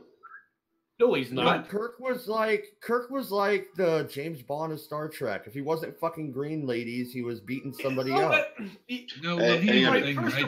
First of all, Kirk doesn't really go out there and have as many dalliances, all right, as people seem to think that he was. Just real quick, Falcon Millennium dropped out. Appears he's back in the green room, and Memes of Destruction was by the looks of things. There we go. Done. Now, if you're going to talk about the best captains, you can't just take the movies or TV series. Remember, when it comes to Kirk, the reason why so many people put him up number one is because we saw him go from a young captain right until his death, in his late 70s. We had the full range of his life in Star Trek, whereas with Cisco and Picard and Janeway, we only had them for 7 years, and poor old Archer, because he sucked, only got 4. So yeah. Yes, that was a little big and mad. But that's what you have to take it on. We had a whole life with the Kirk. Having said that, Picard is an analogy for Jesus. We saw him at the beginning of his career for a couple of years, and then he skipped 30 years until he was an old fart and an accomplished fucking captain and all this, because she should have been an admiral by the time the movies come around. And then we saw him die. Yeah. Hang on, when did we see Picard die? In Generations, when fucking the Nexus and he's talking about Kirk die, not Picard. Picard's still alive. They're doing a new series with what Picard. What sort of fucking Trekkie are you farting? No, seriously. You got the first, the original series where you see Kirk. he's an accomplished captain, all this kind of stuff. He is pretty young, like you said. And then there's Blur. Then the movies where he's an old fart. And he's not old fart in the first one. Well, no, real quick. Optimus, dude, that's lore first off, but that's a hilarious fucking Yeah, I mean, I like I said, I keep dicking around with gifts and everything, so I look at the chat and I see Common Sense guy is like, Data's better than everyone, so guess what? It's up there now. Like now it's part of the stream. There's no choice. We need a 4Q. Well, actually, how can you say that Kirk is brain damaged? I didn't. Matt Barkley did. Well, he got punched in the face or not? Quite a bit, right? Well, no, and he didn't win all of his fights, all right? Who would you like to have? Which captain would you like to have when you're coming upon an unknown situation? Well, I don't know. Is it a war situation? Then I want Cisco and the Defiant. It's an unknown situation. No, Kirk was the explorer. Kirk was the explorer. Janeway. Yes, well, let's be honest here, MC, right? No, let's be honest here, right? Kirk is just going to do something stupid and get some poor red shirt killed. That's what they're for. Picard will try and talk his way out of it and fail, and end up shouting about there's only 4 lights. Cisco, will try and do a drive-by in that ship of his. And Janeway is the only one who's actually going to think about the problem and solve it. Oh, she's not. Cisco's going to drive by and go, pew, pew, pew, my nigga, pew, pew, pew, pew, biatch. By the way, as the only one here who can represent, I find the brain damage joke offensive. Fuck, I'm laughing while I'm trying to say it. Oh, I'm brain damaged too. I thought it was funny, so why is it offensive? Well, you're Australian. You're bored brain damaged. Anyway, That part, like, Yeah, Kirk is full of alien alcohol syphilis. induced. Get it right. Wait a second. Yeah. Was Howard the Duck a captain? That means No, he was a porn star. Thank you for the cue. Howard No, the he Duck was an lunch. idiot. And by the way, this whole thing with all the captains, which one to pick, there is only one captain to pick, and that is the Borg, because they will deal with whatever the situation is, and they will move on. So I do not see your problem. well, no, Federation to begin with. We kind of narrowed that down early on, so you can't use the Borg. Okay, I'll claim Locutus then. That way I don't have to have the card, and I've still got it. Your move. Okay, well Okay. here's the thing, guys. How would you be able to portray the Borg? They don't talk to each other. And Think that of would it. make PD a much better show. Well, not Do only that, they the communicate by collective- dancing? The collective is a giant mumbled mess that you can't perceive it unless you're a part of it. Oh, so it's like the So blob. you're basically talking about Congress. Yes. well, no. Okay. No, here's the thing. Here's who I would choose, and no, they weren't a captain in the Prime timeline or whatever universe, but in the books, Riker. I think he's a great captain. Have him. Oh, well, let's be honest, Matt. He's going to be dead of in like 3 years into his captaincy, he'll die of AIDS because he does swing his dick about a lot. He gets a lot more action than Kirk ever even thought about.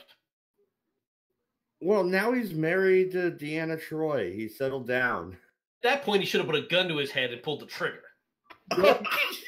No, Yes, no, yes. no. You put a gun to her head and pull the trigger. What? No Now, murder. let's go suicide and murder. Let's go for it. Oh, I'm sorry. I was trying to beam her on board, and she got beaten into deep space at wide dispersion. We could never get her back. No. They go on. I got it, MC. They go on a trip in the first episode, right? He They're pretends to formed. be. He pretends to be Thomas Riker, and he vaporizes her. And then, he just acts like he wasn't the one that vaporized her. It was Thomas Riker. Well, he can't do that because at the minute Thomas Riker is in a Cardi prison, so No, I would have him break out of that immediately. Because they went through that war with the Dominion and shit, the Civil War. Thomas would have broke out. and fought for the Cardis against the Jem'Hadar. Remember, he went out looking for a fight, looking for a cause. Hey guys, do you agree with Terran Marine? Because I don't know. Riker was a better version of Kirk. Are you kidding me? There's no freaking way. Hey, Riker's. I knew that would get Ed the old man going. Riker was first officer. I'd And- argue and- that. Why do you say that, Jensen? Because, quite simply, that man, in fact, to be fair, none of the bridge officers actually obeyed anything even vaguely close to the Federation rules when it came to leaving the ship. So, calling him a great first officer, yeah, I'd argue that. Well, okay. Oh, wait a minute. No, Riker backs. Than he was a captain. How's that? Oh no, I'll accept that completely. I'm okay with that. It's just I will argue. he was a good first officer. I can't actually agree with you there. I would argue, when Riker takes over that shitty ship for the fucking war games or whatever, he comes up with a creative way to defend himself in a very overmatched Actually, he came up with a pretty pedestrian thing. That whole, I totally disagree with people when they talk about how great that should have been, because it was obvious what was going to happen. It shows you just how bad frickin' Picard actually was. You send your first officer in a war game scenario, all right, where you know he's going to do things like cheat, and you don't change your shield codes, you don't change your identification codes, you don't do anything like that, and he has full knowledge of it, and then you're surprised that Worf breaks into your computers. Get out of here. You're an idiot. I Come agree on, with Riker that. chose. Was B managing No, the server? no. Okay, guys, can you please describe what situation you're talking about? Because you kind of lost me there for a second. Oh, what's the name of that episode? I can't remember, but what MC is going on about there, what actually Captain Picard should have done was when Riker and his team was using the shuttlecraft to go over to the old ship, Picard should have shot him out of the sky. No, there was Simulation rules to over. this war game. No, what there was was the name rules of it? to it. I'm trying to remember what the name of it. That stupid. Let me look it up. But no, The reference. okay, so Wesley is the one that cheats, not Riker, by the way, MC. I have to correct you there. Wesley goes and steals the No, I'm antimatter. not talking about Wesley. I'm talking about letting Worf hack your computer. Well, doesn't that go to show Riker chose his perfect crew, which is No, it shows you how a good sign of stupid leadership. it shows you how stupid freaking Picard was. Agreed. And if you've read any of the books, Riker is a good captain on the Titan. That's where I'm taking most of my argument from, but I'm trying not to because, there's a million books out there. So. Well, if Worf fucking hacked the computer and fucking the Klingons have changed shape several times, especially since the original series, wouldn't that mean he's actually a Cylon? Think about that. I didn't hear the last word for it. Cylon! You know, if you'd have argued he was a shapeshifter, I would have agreed with you. Performance is the name of the episode. I'm sorry, but if you watch any episode with Worf in it, and any time he's on a computer, he usually just ends up punching it. So I don't believe he hacked shit.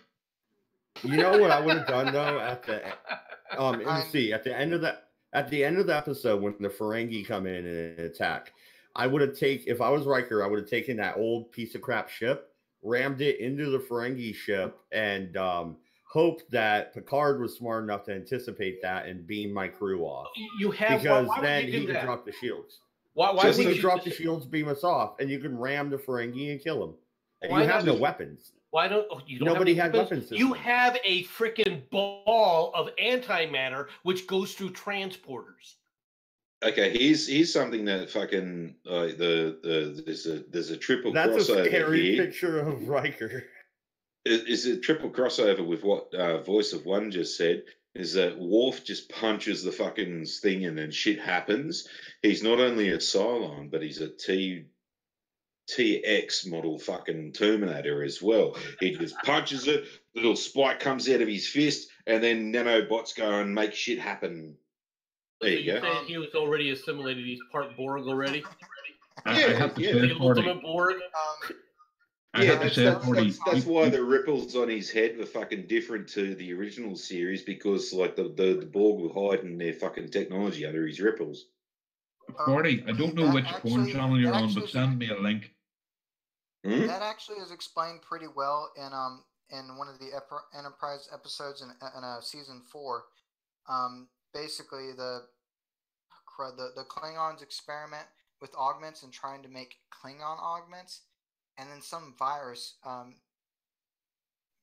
is mutated by the augment gene, and then it starts a plague. There you go.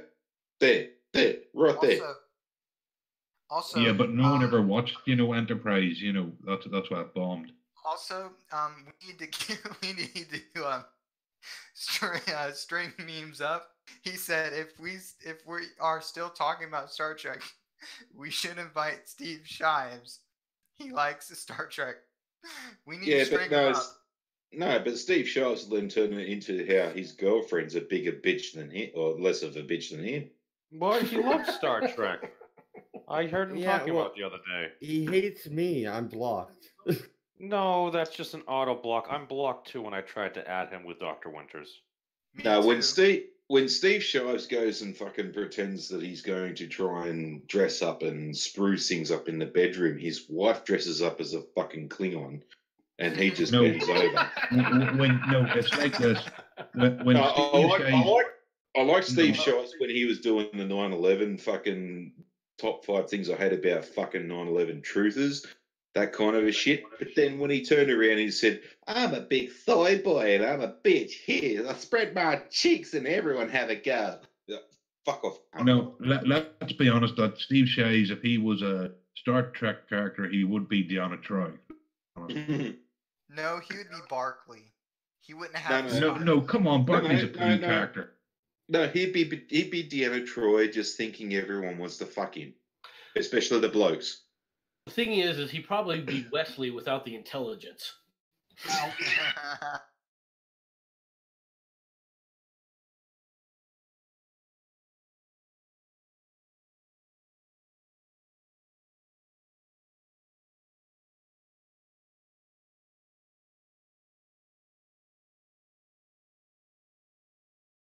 Understand that, all right. But overall, it wasn't a bad discussion. But that's the only thing that Steve Shives has any kind of chops about. The rest of it, as he talks about Picard and everything else, it's like he's freaking giving him a blowjob while he's talking about him. Well, that's why you can't hear him, because he's going. And he's freaking sucking down the load that's getting dropped into his mouth. Well, no, where it's necessarily coming from, but yeah, well, I'm not a big fan of Steve Shives either, but I even refuse to watch his Star Trek stuff unless I'm going to make a video responding to him. But that's why Steve Shives' beard is so majestic, is because Klingon cum is really good for the skin. Okay, all right. Well, here's the thing, guys. We are approaching the end of the show. I do want to give a shout out to Temma. She's going to be starting a stream over on her channel soon.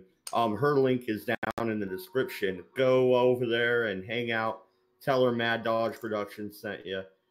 Thank you, everybody, for watching. We'll be back tomorrow with Quinspiracy, right, Jensen? Yes, we will. Christ knows what, but yes, we will. Keep it a secret. I like surprises. Yeah, exactly. So, yeah, go down there to the description. Go click on Temma's link and go show her some love. Take it easy, guys. Optimus, you want to roll us up?